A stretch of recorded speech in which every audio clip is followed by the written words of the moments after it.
नमस्कार मु शुभलक्ष्मी आसतु जानिबा अति सुंदर छोट कथाटी आम शरीर पाई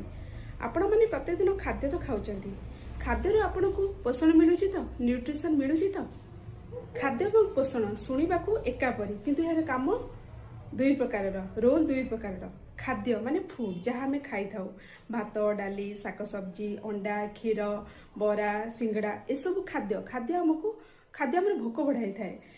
खाद्य माने केवल खाइबा न्यूट्रिशन न्यूट्रिशन आम शरीर को पोषण दी थाए खाद्य थिबा हमर carbohydrate fibre protein vitamins minerals ये सब होची पोषण जहाँ आम शरीर को शक्ति दे थाए हमर रोग प्रतिरोधक शक्ति बढ़ाई थाए। तो जंक फूड माने खाद्य न्यूट्रिशन वैल्यू केते बहुत कम घरोई खाद्य न्यूट्रिशन वैल्यू केते बहुत अधिका। तो खाद्य और पोषण भितर यह हूँ फरक आपण मैंने प्रथम नजर दिंतु आपण मैंने कौन खाऊंट